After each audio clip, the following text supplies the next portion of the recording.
Anim na dambuhalang gagamba. Kamusta kayong lahat mga kasung? Ito po ang title ng ating episode para sa araw na ito. Para kanino nga ba ito? Para sa ating lahat, lalong-lalo na sa ating mga solid subscribers dyan. At sa mga nanonood po na hindi pa po pinipindot ang subscribe button, pakipindot na po mga kasong, ganun na rin ang notification bell. At syempre, buhay naman ng gagamba para sa araw na ito mga kasong ay matatagpuan po natin sa puno ng talisay. Sa mga nakakaalam po ng punong ito ay mag-comment lang po kayo sa ating comment box section sa ibaba. Ayan, napakakapal ng sapot, sundan lang natin mga kasong. So paano? Stay tuned at enjoy watching lang. Diyan na muna kayo.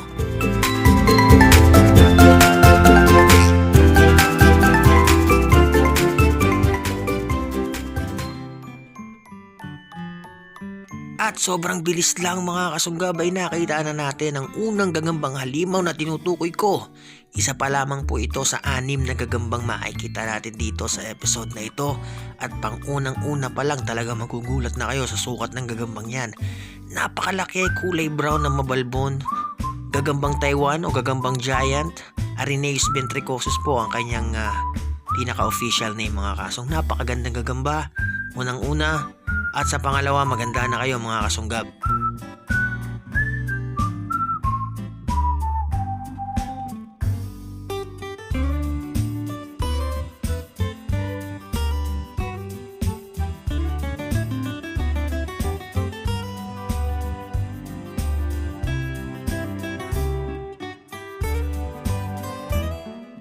Mula po sa itaas ay nakuha na natin ang gagambang halimaw na yan. Tignan nyo naman mga kasong. Napakalaki, napakaganda at alam ko lahat po sa inyo ay gustong magkaroon ng ganitong gagamba. Kaya sa mga batang 90s dyan, kaway-kaway at mag-comment lang kayo sa ating comment box section. Sa ibaba, malaya po kayong maghayag ang inyong opinion.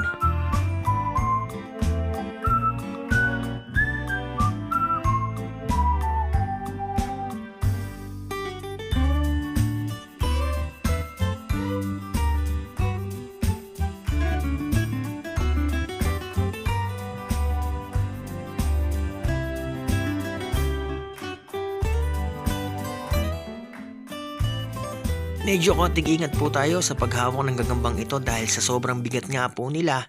Kapag ito po ay nalalaglag ay nalalamog at nangihina. Napakagandang gagamba at tignan nyo maigi mga kasong kapag na-focus na sa kanyang pangil. Napakalaki rin po ng pangil ng mga halimaw na gagambang ito.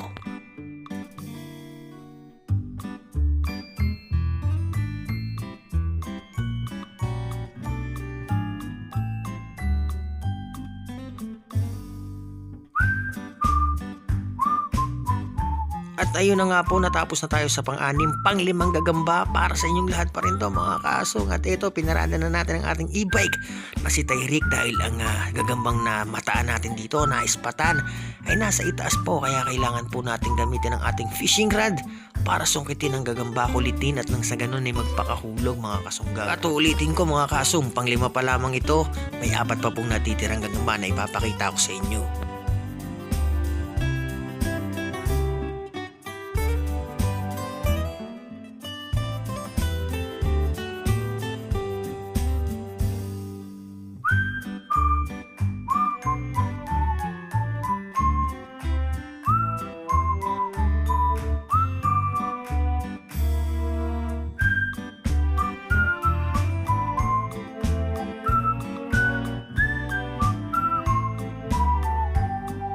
Nakita nyo ba mga kasong yung haba ng sapot mula doon sa halaman paakyat po dito sa tuktok ng punong talisay nandiyan sa may parteng yan.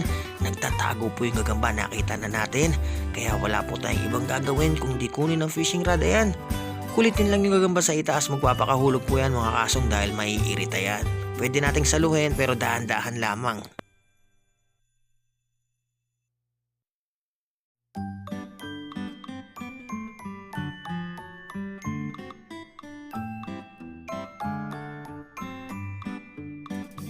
At ayun na nga mga kasong, napakakapal ng sapot. Nakita nyo ba yun?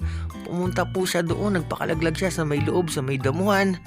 Titignan na natin to mga kasong, pipintahan natin kung gaano kalaki ang gagamba sa panglimang pwesto dahil yung pangunang pwesto talagang halimaw mga kasong. Tignan po natin ang itsura ng gagambang ito, kung mahihigitan niya ba yung ganda at laki ng unang gagamba na nakita natin sa puno ng talisay. Ayan, sinubukan pa niya magpakaakyat. Napakahaba po ng galamay nito mga kasong, at magkaiba po sila ng kulay. Kung yung kanina ay kayumanggi, ito naman po ay kulay abo. Napakaganda nito mga kasong. Grabe, tingnan nyo kung gaano katataba ang kanyang galamay. Yan po ay indikasyon na ang isang gagamba ay fighter at talagang magaling sa pakikipaglaban.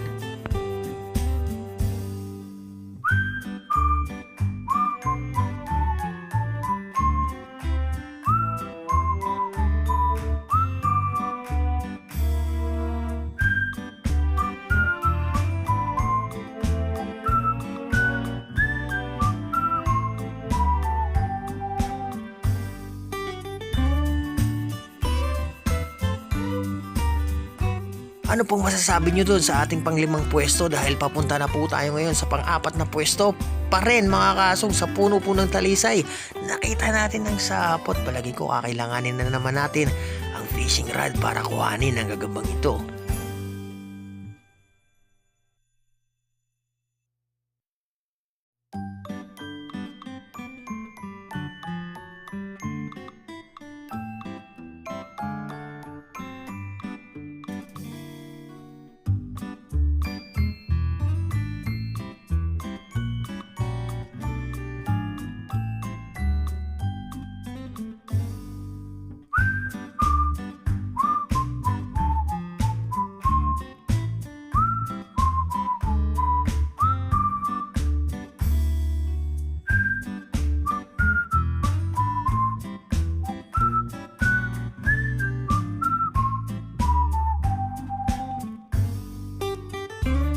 Nagkamali tayo mga kasong dahil ang gagamba ay nakuha lang natin sa ibaba, at ito po ay isang halimaw na gagambang tungkuan. Napakagandang gagamba rin ito mga kasong, at alam nyo ba, hindi porket mas maliit ito sa gagambang halimaw, sa gagambang giant, mga kasong palag po ang gagambang tungkuan sa mga gagambang halimaw, dahil nakapaglaban na po ako nito. Pupunta na po tayo sa ikatlong gagamba na makikita natin dito sa episode para sa araw na to mga kasong. Enjoy watching lang, dyan lang kayo mga kasong.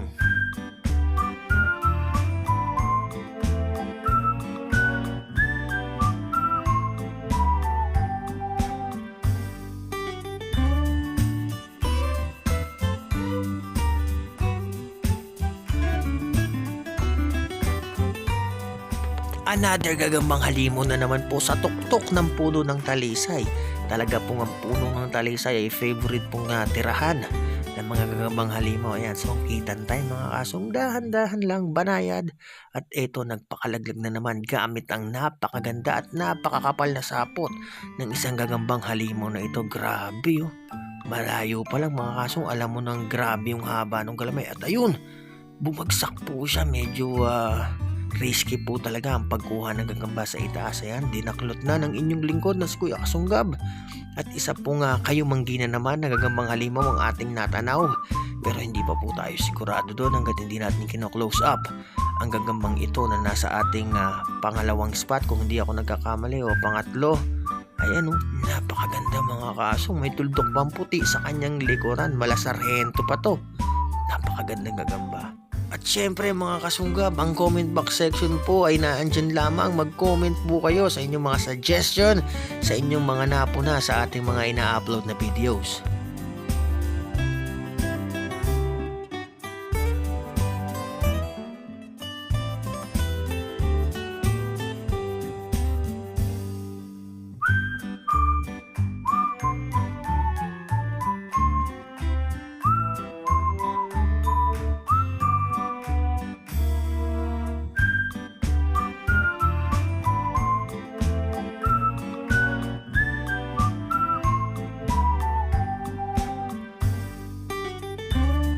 Second spot mga kasong ay makikita lang po natin sa mababang parte ng halaman na yan.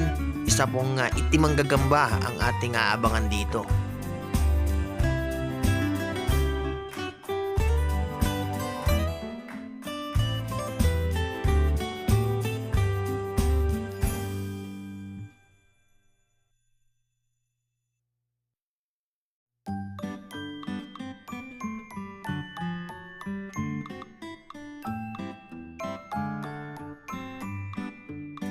palagay ko'y nakita na natin mga kasong ng ating matanglawin. Ang gagamba dito sa ilalim na parte, napakaganda mga kasunggab. Ito ang unang gagambang itim na giant na makikita natin dito sa ating vlog for today. Ayan oh, napakahaba po ng galamay ng isang ito at talaga pong fan na fan ng inyong lingkod na si Kuya Kasong ng mga dark color na gagamba katulad nito. Napakalaki. Mga Kasong, sa pakikipaglaban sigurado hindi kayo bibiguin ito dahil ito yung mga tipo ng gagamba na sunggab na lang ng sunggab at napakalalaki din po ng pangil ng mga ganitong klase. So magantay na kayo mga Kasong dahil papunta na po tayo sa ating top 1 ng gagamba na talaga namang magugulat po kayo sa kanyang itsura. Ito po ay sinlaki ng isang ampalaya mga Kasong, yung ampalayang ligaw na bilog. Halos yung laki po ng kanyang likuran, yung bunga ng ampalaya. Kaya mga Kasong, patuloy lang po sa panonood at sana po tapusin natin ang ating video. Para sa ating top spot mga Kasong, isang napakahabang sapot ang ating natanaw. Napakalayo pa pero parang PC sa kapal at alam na natin malayo pa lang na ang gagamba na makikita natin dito ay hindi pangkaraniwan sa laki. Ito po ang pinakamaganda at pinakamalaking halimon ng gagamba na nakita ko po sa bansang Taiwan mga Kasong. Sa tuod na punong yan, sa patay na puno, dyan po nagtatago yan. Kasama natin si Pedring Paltig ang TV. Pakisuportahan po siya mga Kasong. At ito, sinusundan na ang sapot mula doon sa sanga papunta dito sa pinakakatawan ng punong iyan.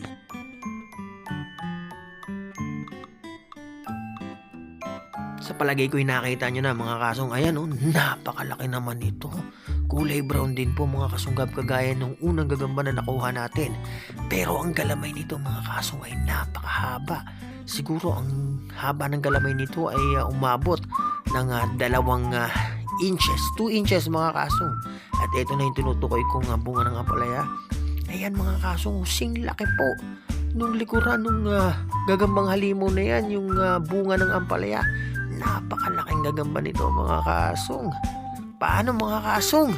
Sana po ay nag-enjoy kayo sa ating episode para sa araw na ito na kung saan ay ipinakita ko sa inyo ang 6 na pinakahalimon na gagamba na nakuha natin sa bansang Taiwan. At sana po ay huwag kayong tumigil o huwag magsawang sumuporta sa ating mga ina-upload na video.